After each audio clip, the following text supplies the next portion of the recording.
The Brian Gould Show features content from the internet and current events throughout the world. All photos, videos, names, and other content is for entertainment purposes only. Please don't fall asleep. It's rude. Take something away from every video you have. Oh, yes.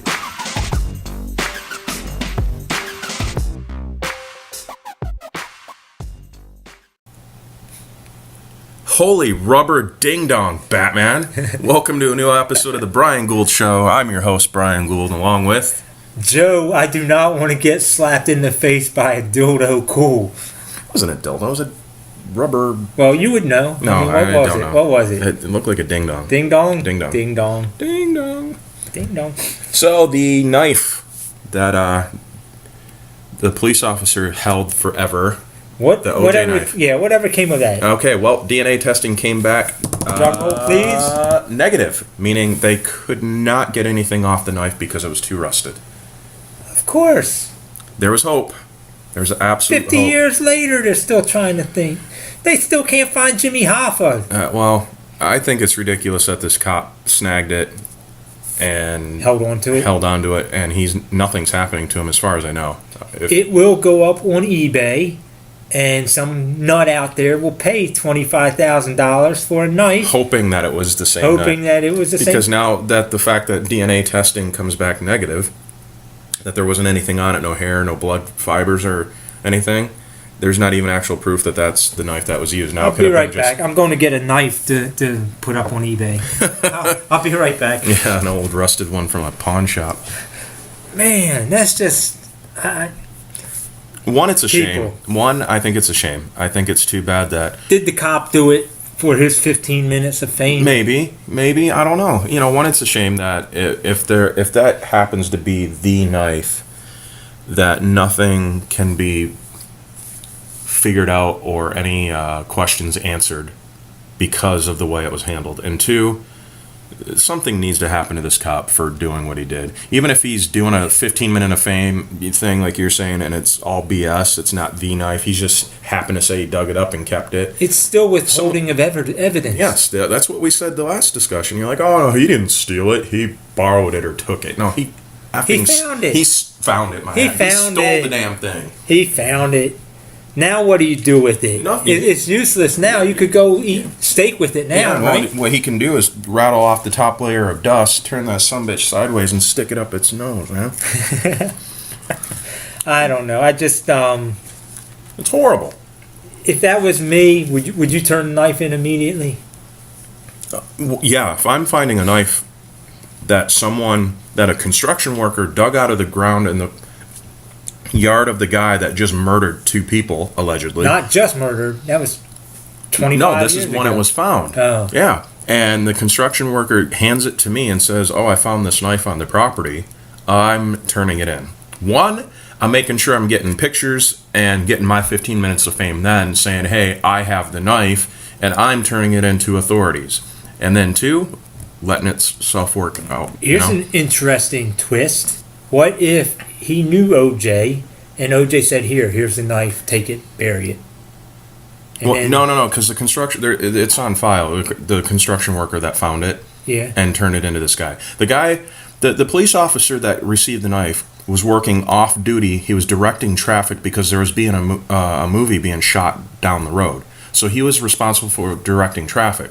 So this construction worker digs it up out of the yard and says, oh my gosh, here's this knife, walks up to the off-duty police officer, thinking he's doing the right thing, turning it into the cops, gives it to the police officer, and the police officer keeps it. Doesn't do anything with it. And that cop should be... Thank you. Now your thoughts turned a little bit on it. Yeah. He should be held responsible somehow. He found it in my rear end. It was given to him to do the right thing with. Well, the construction worker found it and did the right thing, so he thought. The cops Shady cops in L.A., man. LAPD, you guys got a bad rap as it is. Stop being a-holes. But even if it was the knife, you can't try somebody over again. No, but again, like I said, it puts some closure to certain things. The murder weapon was never found. Now we have it. It came off of the property. You might be able to do a little bit more with completing the cold case, because it's still a cold case, and putting closure on it. Yeah. I wonder. I mean, you wouldn't be able to tack on any more time to OJ for it. Not the point at this point. I see what you're saying. No, you're right. You can't do anything more with it. But again, it's just putting closure on it. It's too bad that it panned out that way. Speaking of closure, what about that Urine Vandersloot finally admitting that he killed Natalie Holloway? Yeah, you just told me that info just a few minutes ago. Yeah. I didn't even know that. Yeah, I read it last night and saw video of it. What a creep.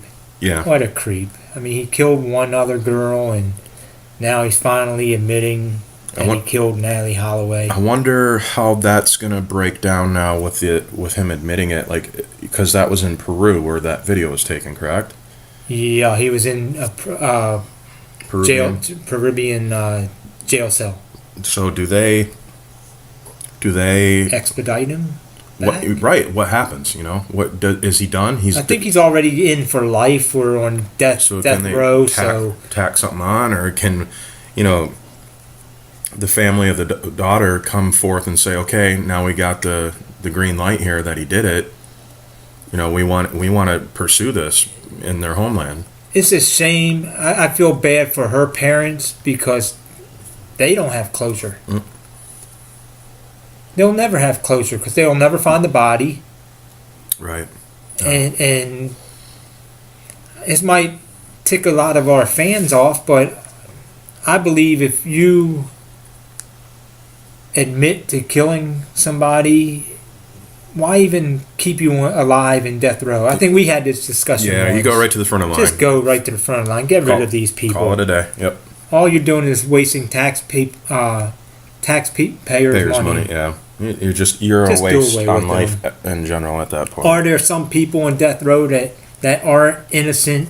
Probably, but I don't think the percentage is there enough to say, okay, yeah, we're holding you for a while. We're keeping you alive for a while. We're keeping you alive till you die. Yeah. No. Do away with them. Sad in both cases that both cases have turned out. Finally we get someone saying yes on one murder and the other one just gets left in limbo. But yeah. So my boy, Mr. Terry Bollea, a.k.a. Hulk Hogan brother, walked away with $115 million. Of course, Gawker's appealing it, but I think the justice system got it right. They got it right in the Erin Andrews case the week or two before, and the judge was quick to say that we're not handling this the same way as the Erin Andrews case, so don't compare it, but it was handled more. The outcome was the same. Invasion of privacy either way. Yep. Whether he, like we said before, the cameras were there, whether he knew they were recording or not, you can't record someone without their knowledge. But you just said it.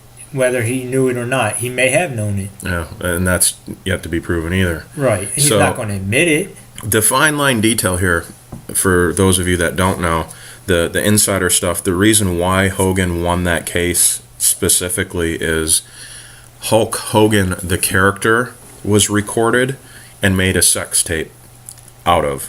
Terry Bollea owns the intellectual properties of the name, the franchise, it's trademark, copywritten, all of the above. He owns that. He's that entity. And the reason why that $115 million is so high is because that's the net value worth of personal loss as a character Hulk Hogan would have, he would have lost. See, and I disagree with you there. I mean, you can't disagree with me. We both have views on this. And you mean to tell me, and I love the guy to death. I love Hulk Hogan to death, Big Mark.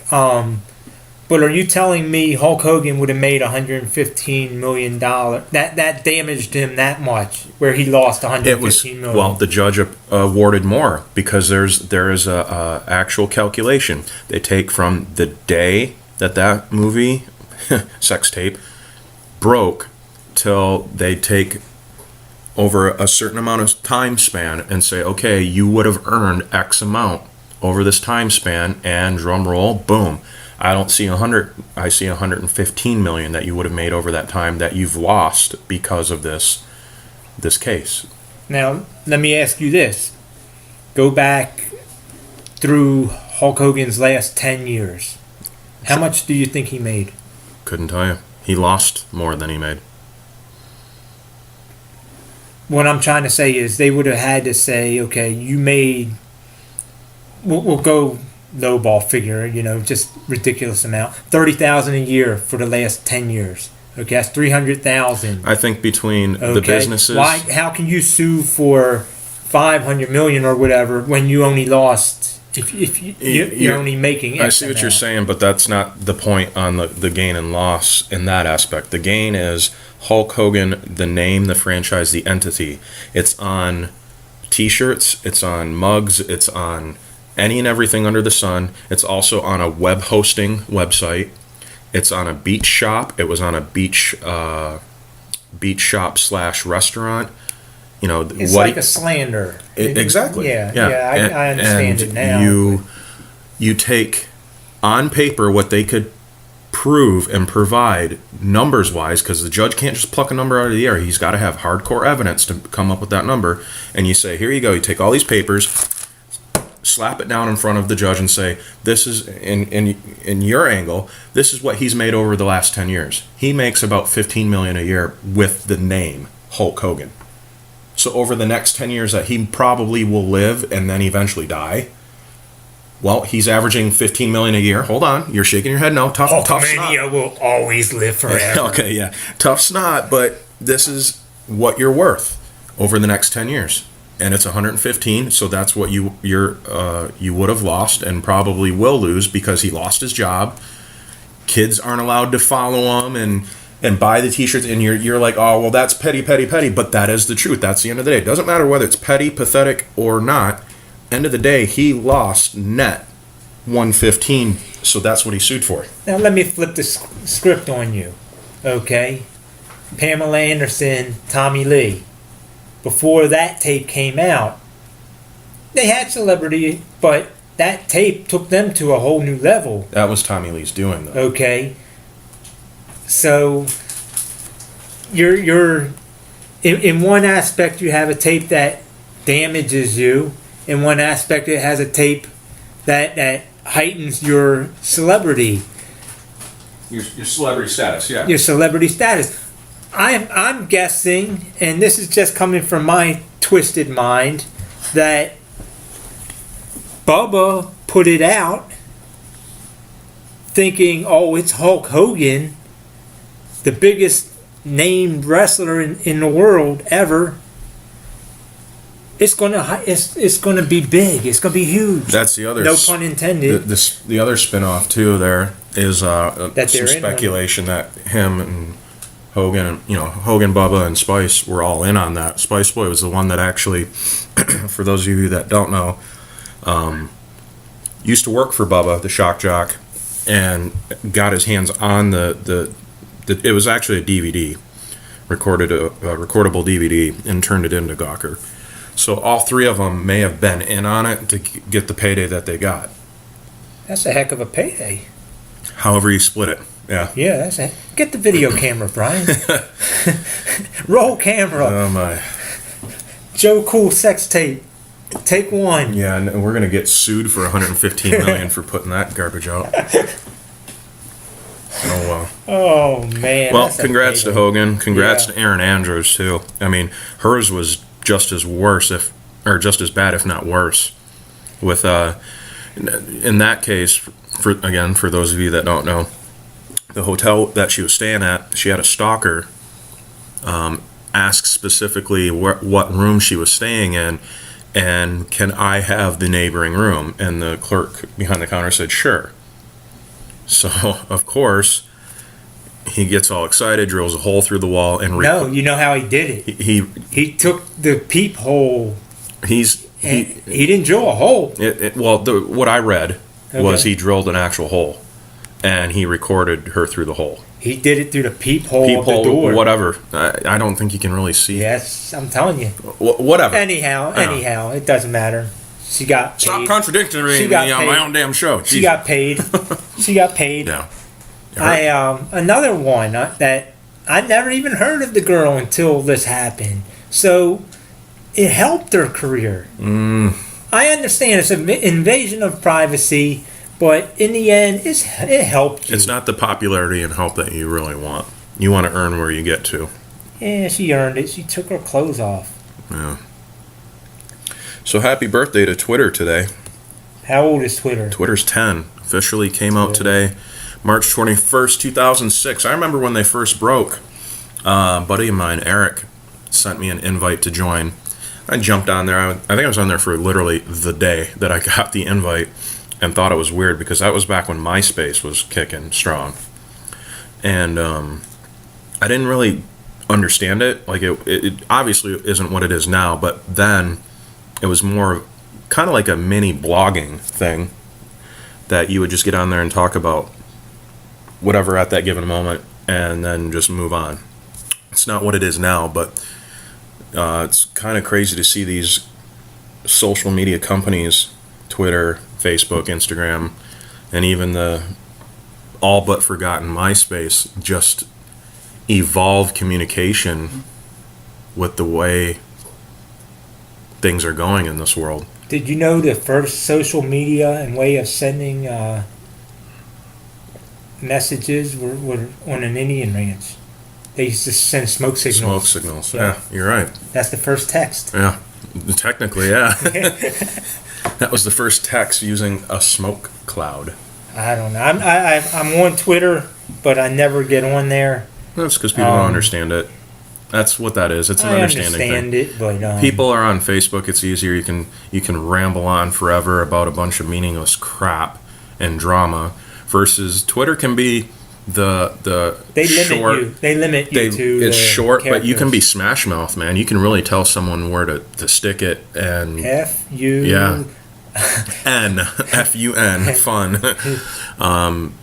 I like Twitter. I use Twitter a heck of a lot more than anything else. All my tweets post to Facebook, and that's that. So Twitter. What kind of a name is that? Your favorite? Come on, MySpace. Yes, it is MySpace. I'm on it. Yeah, whose space? MySpace. But if you're here and I'm here, it's our space, right, Mr. Hand? Mr. Hand. I've been thinking about that, Mr. Hand. What else we got coming up? Anything good?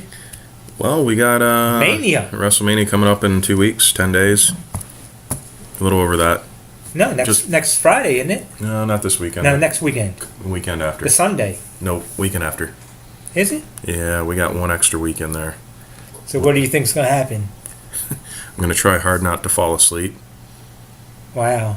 Yeah. I mean, they're in a place that holds 110,000, right? Well, the stadium holds 100. You know, by the time you get to you're going to chop off probably about 15 to 20,000 seats with their entrance. But still, you can make that up on the floor. So you could do 100,000 easily there. But will they sell it out? Probably, because of the people that, for the sake of experience, never been able to go to one or haven't been to one yet, so on and so forth. But they will not. They won't sell it out because of the card. That's for damn sure. It has to be 80% sold out to be considered a sellout. Yep. I don't think they sell it out. Well, they might give us a false number. We went to the Georgia Dome, and there was a lot of empty seats, right? Miami, I think, too. No, Miami packed. Yeah, we had 3 or 4 empty seats in front of us to the left. Now, whether the people showed up or not is different. You can sell the tickets. That's one number, but versus what actually walks through the door is 2 different numbers, yeah. So they could sell, ideally, say if there's 100,000 seats, they could sell it out in the form of selling 100,000 tickets. 50,000 people might show up, but it's still a sellout because they sold that many tickets. Yeah. Yeah. And it's non-refundable. Yeah, I couldn't tell how many people were at the Georgia Dome. I was blind. Georgia Dome attendance was kind of weak. Tell that story. Miami was definitely sold out. I mean, hell, The Rock was there. Yeah. Yeah, I bought almost 10 tickets just for myself to go see that. And next year, back in Orlando. Back in Orlando. We did the Orlando run. We did the Orlando one. Yeah. Shawn Michaels and Ric Flair. Ric Flair's last match. That was pretty sweet. Yes, it was. Yeah. Maybe we might see Undertaker's last match. We might. I bet we do. It's a good possibility, unless this year is it. They take him out somehow. Anything's possible. I just don't see this card being strong enough to really draw people's attention. No. Yes, it is Mania. Well, it's not their fault either. People are hurt. Yeah, yeah. You put those key players back in that are hurt. Cena, Orton, Cesaro. Now you're saying Neville's hurt. Is he a key player? No, but he's still something to watch in the ring. You put those guys back on the card and have storylines that are written up to it. Even Cena and Owens, something weird like that. It's still, you got those names. John Cena merchandise alone is going to sell buco bucks. He could be wrestling a wet sock. It doesn't matter. Mr. Sacco out of a bathtub, whatever. I just don't see it. Even with those guys, I just don't see it. I'm sorry, Vince. You need new. He can't help it. It's bad timing. It's not his fault. You can't just say, Vince, you need new people. It's my new people are my good people. My good people are hurt right now. It's out of his control. You can't make an instant star in 3 months because. You don't think they can build a star out of NXT? Sorry, guys and girls that work there and wrestle there. You're good, but you're not 3 months instant fame John Cena good. You can't get that. Samoa Joe's down there. Good for him. You're not bringing him up. You know why? Why? Because he came from TNA. AJ Styles came from TNA. And he's a better wrestler with both arms tied behind his back than Samoa Joe. But Samoa Joe is still better than some of the guys that they have in there right now.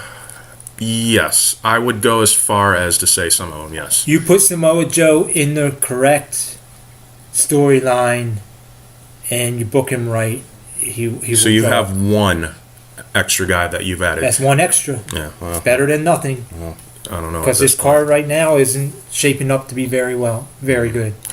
Oh, well. Well, we'll talk about that as that gets closer. Another thing I don't like, Brian,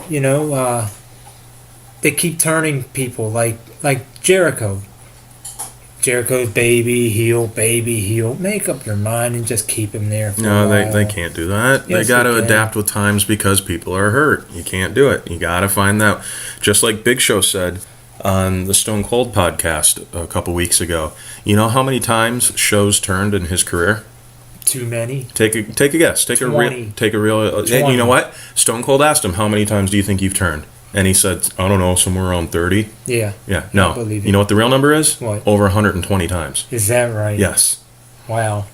Yes. Wow. It's hard. How are you going to get somebody to like you when you? That's not the point. And Show's response to that was that just shows right there how much the company appreciates what I bring to the table. That his character can on one night be the major heel, and then the next night at a house show, we need you to put someone over as a face. You're not Brock Lesnar. Brock right now could do that. No, you can't. Because he's Brock.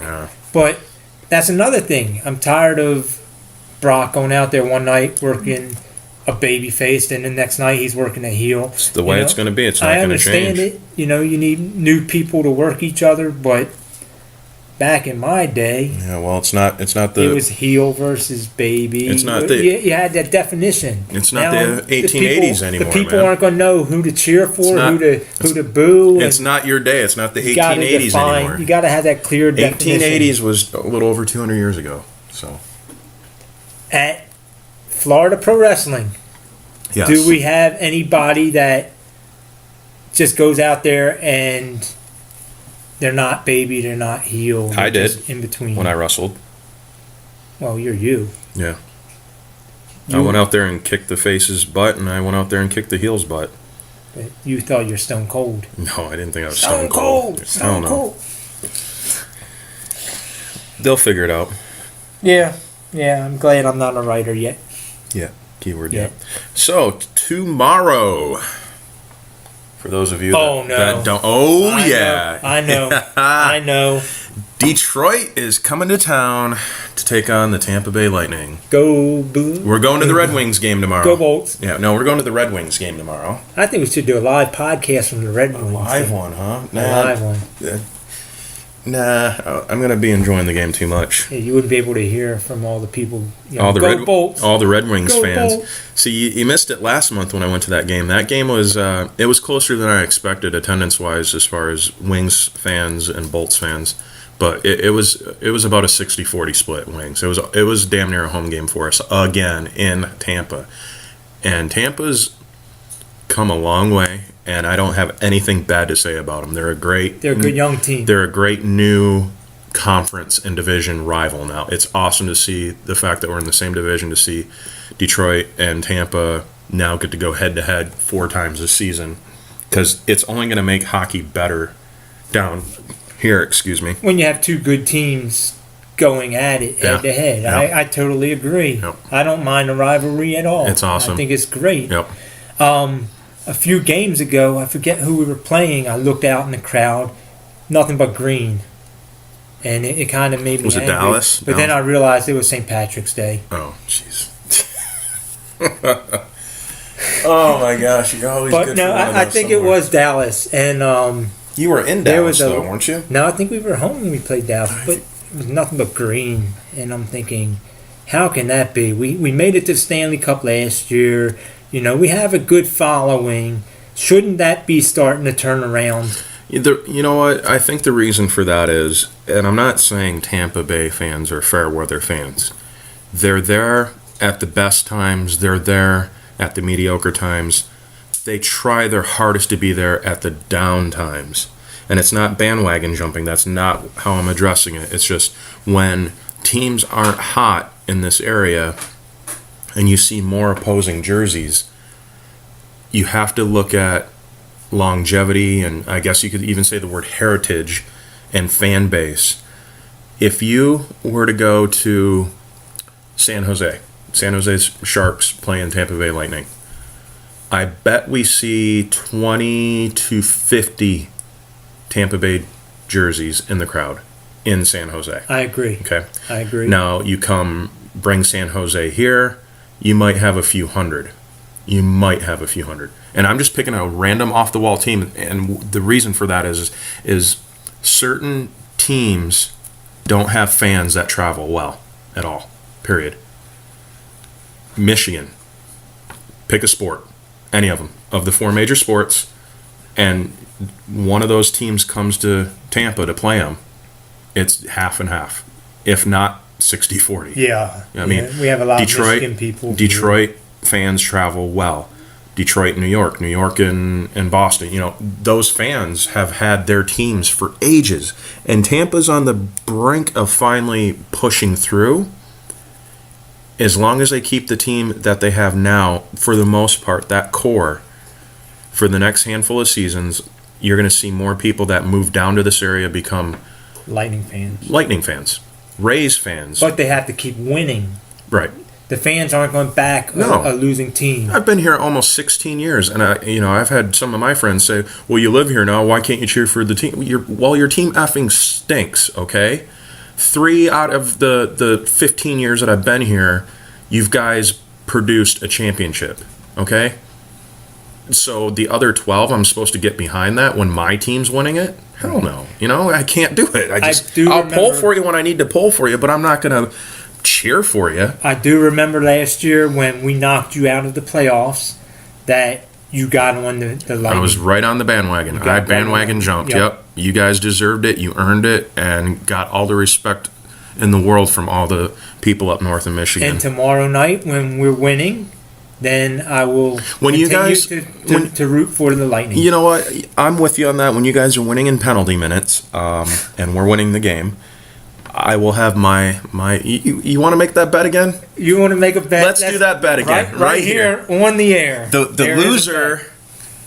Okay. Has to wear the jersey again? Of the winner, yep. And make it your profile picture for 30 days. You're on. Okay. Red Wings win. You're throwing on my Wings jersey. Thumbs up. Lightning. You're throwing on an old school Lightning jersey. Tampa Bay Lightning. I think I have Vinny LeCavier. Yep, that's right. Go. And I got one of the greatest Wings hockey player jerseys. Paul McCartney? No. He was a wing, wasn't he? No, the last name on the back says Gould. So. Gould? Yeah.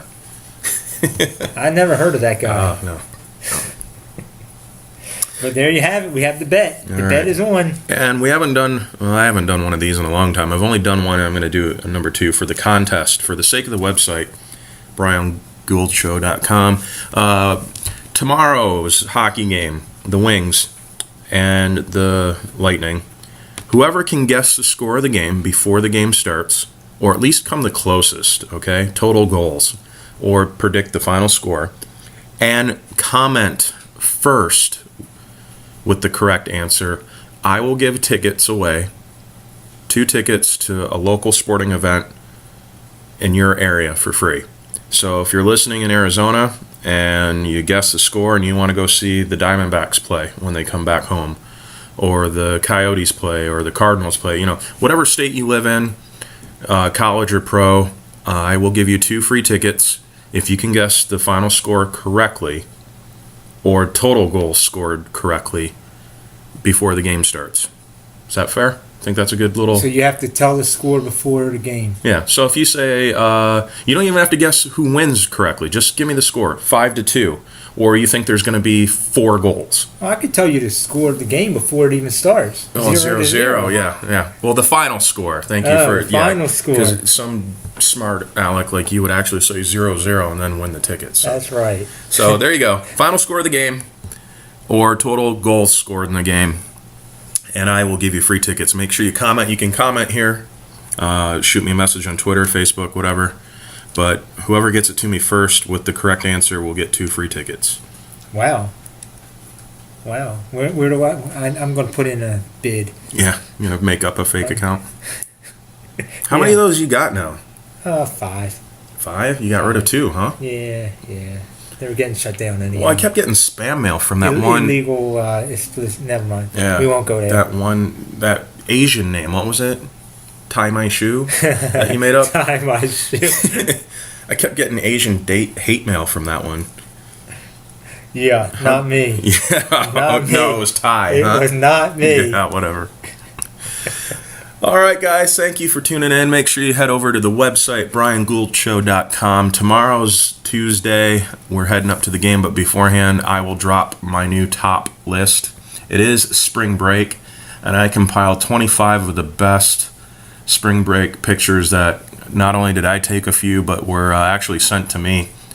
And they're pretty funny. So tomorrow, look for that. That'll break the top spring break funny photos from this year. So, and please definitely subscribe and leave a comment on what you think about that. Signing off, I'm your host, Brian Gould, along with Joe. Thank God there wasn't an alphabet game today. Cool. We'll get you next week. See you guys.